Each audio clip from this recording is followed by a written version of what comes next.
Far Cry is a first-person shooter developed by Crytek in 2004 for Microsoft Windows.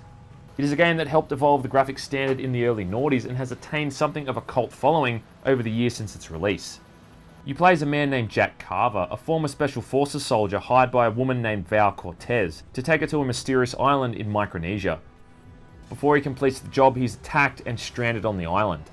Why they attacked him, who knows? Maybe it has something to do with that stupid shirt.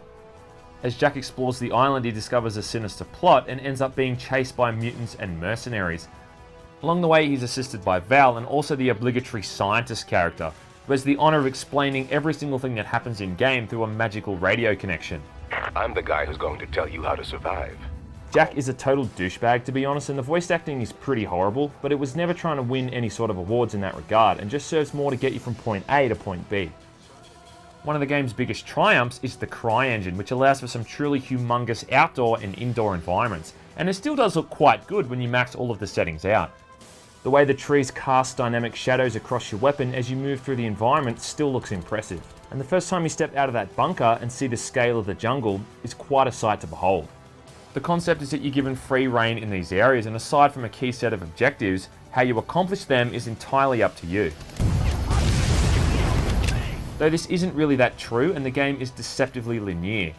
The island may seem large and all, but moving too far off the beaten path often ends in unscalable hills or fatal drops to the crashing waves below. But what you can do is take a more subtle approach to progressing through the levels. Early on you get a silent submachine gun, which can be useful in taking down enemies without causing too much of a ruckus. You can throw rocks to distract enemies and sneak right past them, or just go right in the front door, assault rifle blazing.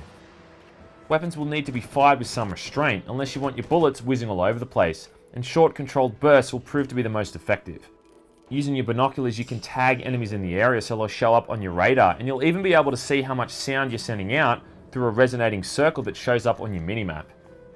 And for a while, everything is really good fun. You drive speedboats and ATVs across the island, scoping out bases and camps for mercenaries before planning your method of attack.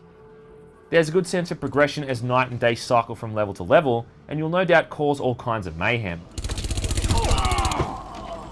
And then you get to the second half of the game and encounter the Trigen.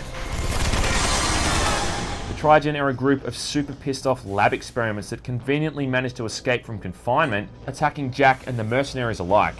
From this point on, the game is practically gone to shit, and the difficulty becomes ridiculous. Abandon ship, man the lifeboats, women and children first.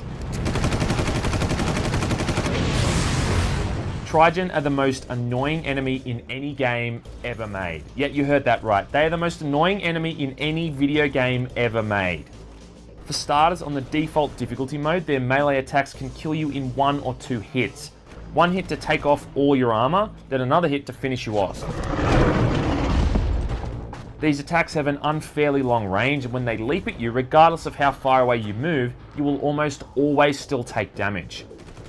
Secondly, they're able to take a serious beating, up to several close-range shotgun blasts, or close to an entire clip from an assault rifle.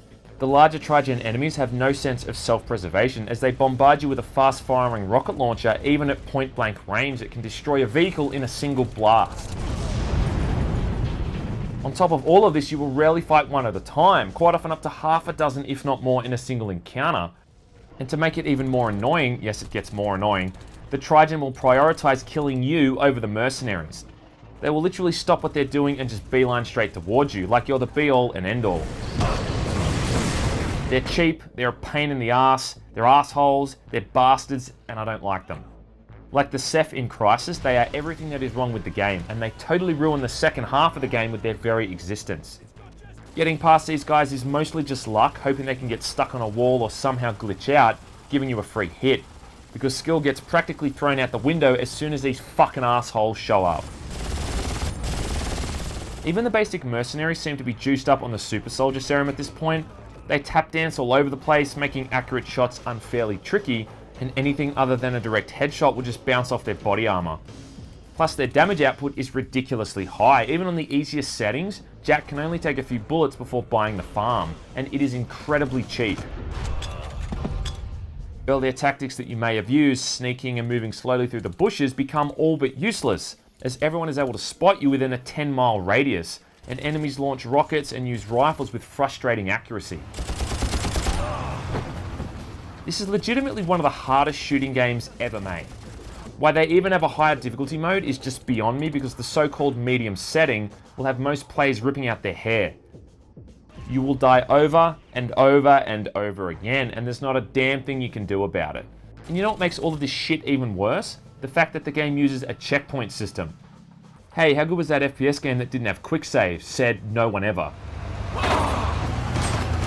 If there's a better example than Far Cry of why checkpoints do not work in first-person shooters, I have yet to see it.